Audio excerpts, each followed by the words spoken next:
Signs, tignan po natin kung ano yung mensahe para sa iyo ngayong first day of May 2024. So, bago yan, mag-cleanse muna tayo ng ating space. Ayan, para iwan na po natin kung ano man yung mga hindi magandang nangyari sa atin nung nakaraang buwan. This is for you, Aries, Leo, and Sagittarius.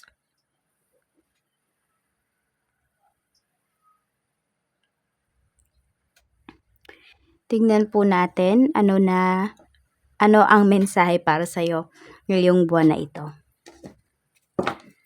Spirit guide, energy po natin.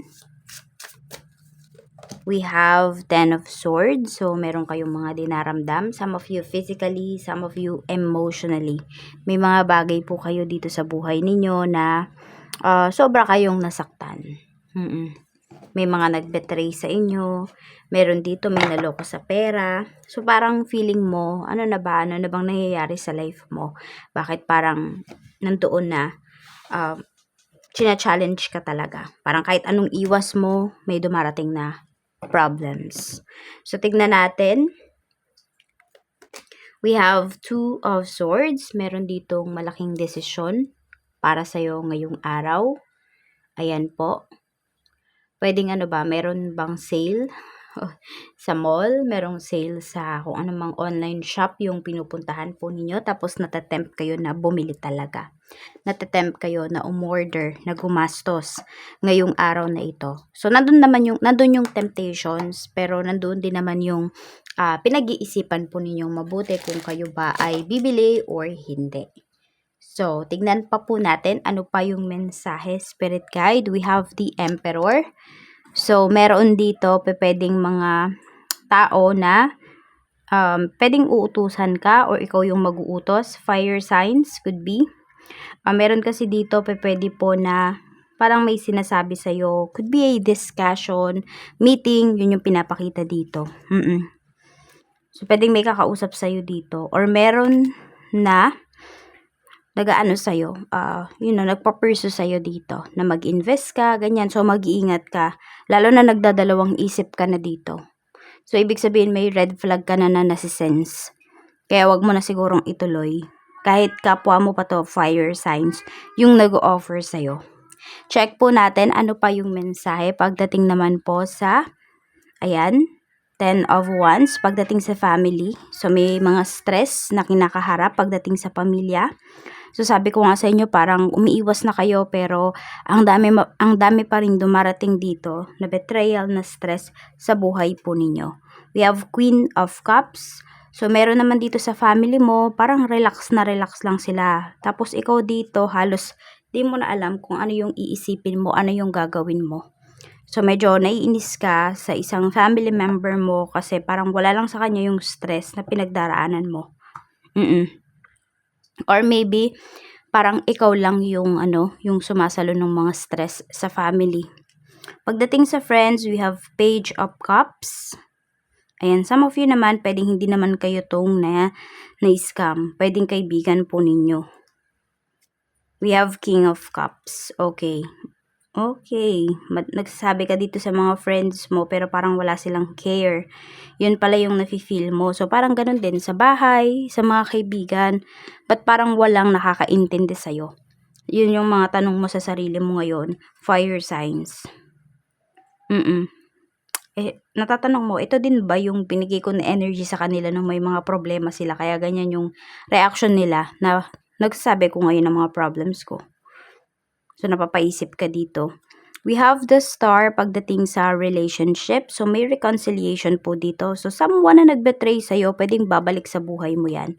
Pwede naman na hindi siya babalik para sabihin natin makipagbalikan, sabihin natin buuin yung friendship, buuin yung relationship, more yung romantic relationship, ganyan. So, more on, pwedeng yung tao na to is nagsisisi tapos magsusorry lang sa'yo.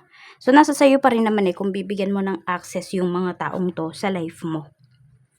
We have the Moon. Ayan po. So, gusto mong makasigurado na yung taong to, kung ano yung ginawa niya sa'yo na pananakit before, hindi niya na uulitin. May assurance pa. 50-50 yan. Fire signs. Kaya mag-isip-isip kayo. We have 8 of swords. Sabi nga dito, nakawala na kayo dun sa toxic energy, sa toxic environment. Bakit pa kayo babalik? Yun yung sinasabi dito. We have 5 of cups. Pagdating sa pera, ayan, may pagsisisi kayo dito. May panghihinayang kayo pagdating sa inyong kaperahan. So, maaari po talaga na hindi ninyo nagamit ng maayos ito. Or may mga nag-betray talaga sa'yo, fire signs, pagdating sa kaperahan. So, mag-iingat ka talaga kung sino yung mga tao na pagkakatiwalaan mo dito. We have page of coins.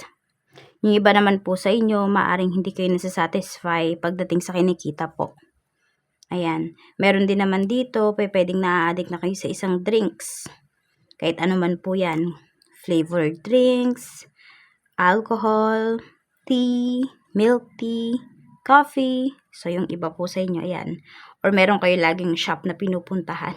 So, parang pag naiisip mo, sayang yung pera mo kasi sa halip na may iba kang bilhin sa pagkain na naman na uwi or dito na naman sa sa kinaadikan mo na drinks. Tignan natin kung ano pa yung mensahe pagdating naman sa trabaho. Sa trabaho, we have death card.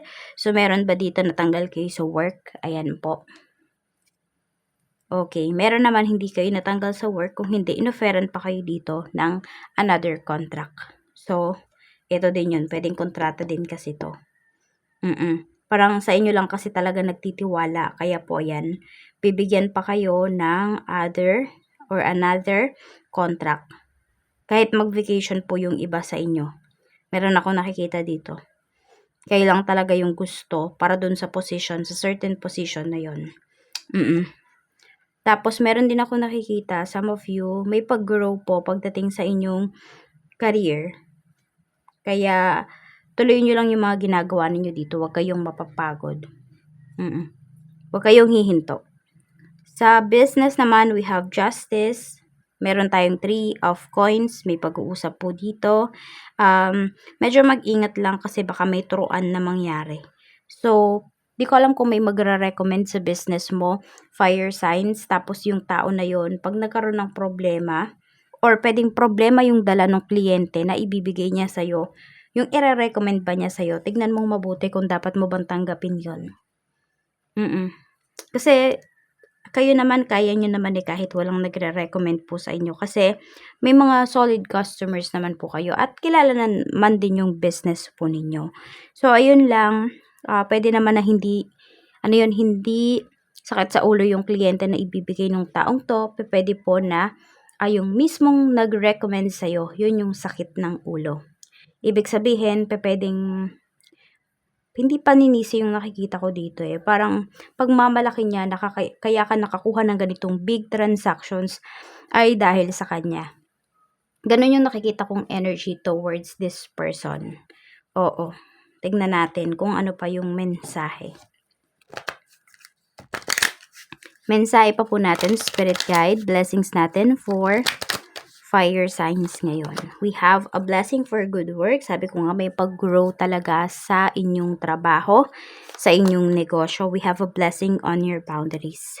Basta know your limits lamang. Siyempre, kapag naman, yes, alam mo na magaling ka sa craft na yon, tapos tanggap ka ng tanggap, tapos sobra-sobra na pala yung tinanggap mo. So, di ba mapapagod ka rin talaga, manghihina ka rin talaga, at pwedeng may mga commitments ka dito na hindi mo talaga ma-meet. Kaya dapat sakto lang din talaga, huwag nyo masyadong pagurin yung inyong sarili. 18 and 33, yan po yung inyong lucky numbers. Maraming salamat, mag-iingat po kayo always, and more blessings to come. So, kung nakaabot kayo dito, pwede po kayong mag-wish. Ayan, dahil May 1 ngayon. So, mag-wish na po kayo dito sa ating wishing candle. Para ito sa'yo, fire signs, Aries, Leo, and Sagittarius.